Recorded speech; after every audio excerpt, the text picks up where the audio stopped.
la liga de la ciencia. Y seguimos en la Liga de la Ciencia con algo que nos entusiasma realmente muchísimo, tanto Euge como yo. Es algo sobre lo que charlamos desde hace, diría, décadas, aunque te conozco hace un poquito más de 10 años, pero desde que nos conocemos charlamos muchísimo, que es la aplicación del conocimiento científico a políticas públicas.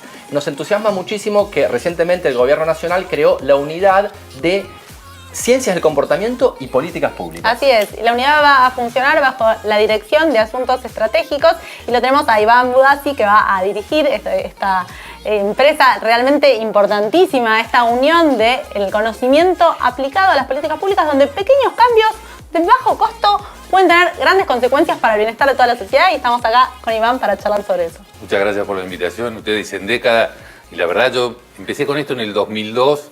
Bueno, yo soy abogado y me he dedicado a algunas cosas vinculadas con la economía también, y la verdad es que siempre cuando estudiaba me hacía ruido esto de las asunciones que la gente común no hace, pero nosotros que somos medio raros, sobre todo los abogados y los economistas, de que la gente siempre toma decisiones racionales, que sopesa todas las alternativas, que las analiza y recién después de una larga meditación decide.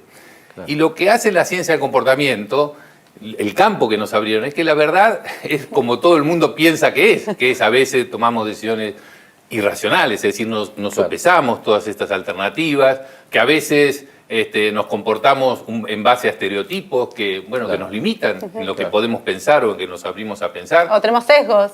O tenemos sesgos que hacen que nos comportemos de alguna manera. Te doy un ejemplo concreto de mi profesión, para que veas. Yo, que tengo más años que un terreno, empecé a estudiar en los 80. Y en los 80 a mí me enseñaron que si uno toma lo que nosotros llamamos legislación supletoria o regla de default, es decir, si la legislación presupone algo para cuando yo no digo nada, ¿qué pasa cuando yo no digo nada? Como por ejemplo, ¿qué pasa si yo no digo que voy a donar órganos? No importaba lo que la ley dijera. ¿Por qué? Porque en definitiva el ser humano racional, esta abstracción que los abogados pensábamos que la gente pensaba así, iba a decidir, bueno, yo si tengo la posibilidad voy a decidir, voy a pensar y no importa lo que la ley diga si yo no digo nada. La eclosión en el campo del derecho fue tremenda porque dos países iguales lo vemos a lo lejos, pero como Alemania o Austria, la política sanitaria cambió simplemente porque la ley en Austria dice, si yo no digo nada se dona. El 99% de la gente dona. Claro. En Alemania dona solamente el 14%. Tan buenos son los austríacos y tan malos los alemanes que no donan. No, es que hay sesgo, como vos decías, el sesgo del status quo. Uno se adhiere a lo que ya está predispuesto, procrastina, es decir, no toma una decisión consciente para cambiar lo que ya está definido. Entonces, este cambio fue revolucionario, porque todo lo que habíamos estudiado se fue a la basura. Y así un montón de... Esto sirvió no para pequeños cambios. Por ejemplo, en Suiza o en Alemania decían, bueno, queremos aplicar energía limpia. Hicieron campaña de comunicación, gastaron una fortuna en educación y solamente el 3% en Suiza, por ejemplo, cambió a una energía limpia. En cambio, cambiaron esta regla, dijeron, bueno, si ustedes no dicen nada, yo los meto en energía limpia. Simplemente mandando un mail o llamando por teléfono, yo los vuelvo al otro sistema, más sucio, más barato. Bueno, con esto pasaron del 3% al 90%. En 4 años no se ha cambiado nadie. Claro. Y miren cómo podemos cambiar la matriz energética de un país simplemente con un cambio legislativo.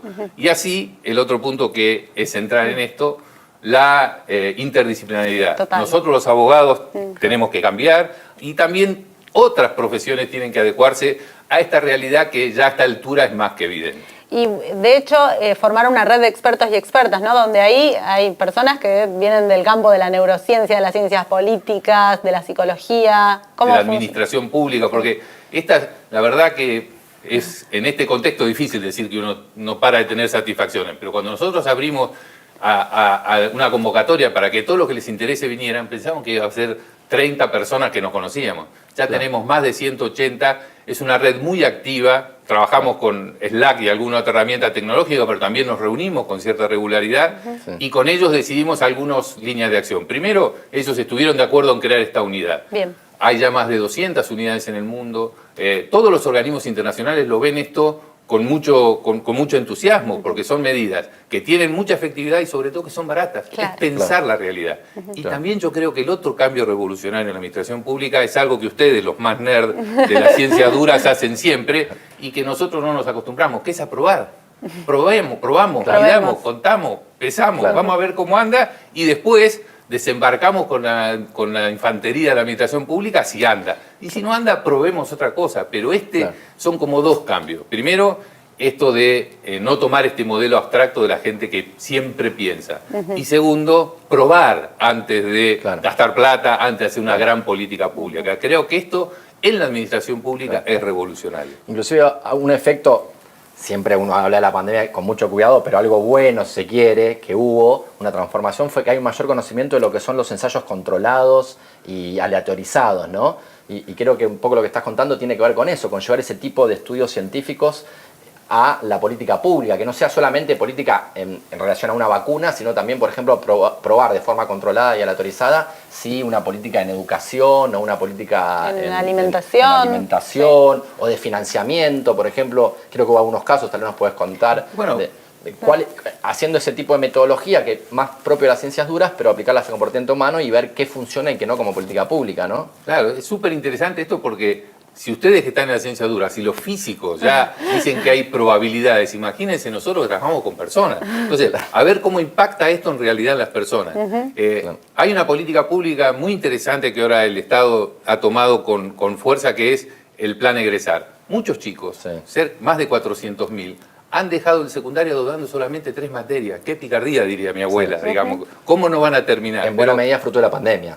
Sí, pero también, También. es por un montón de cuestiones. No, de antes sí, pero yo sé que con la pandemia hubo un Sí, aumento pero claro mucho que de sí, muchos chicos que y dejaron. eso es Sí. ya también otro trabajo para el año que viene, es Sí. cómo lograr que Que todos vuelvan. los chicos vuelvan. Sí. Claro. Entonces, bueno, hay algunas cosas que son políticas clásicas. Bueno, tratemos de apoyarlos financieramente, démosle una beca, tratemos que tengan la posibilidad de venir al colegio en otros horarios, si no les cierra, facilitémosle la situación, pero también lograr ese cambio del que abandona, que vuelva. Piensen cuánto nos cuesta volver al gimnasio Claro, o cualquier cosa hacer cuando lo una dejamos por dieta. mucho tiempo, Sí. o la dieta. Entonces, Sí.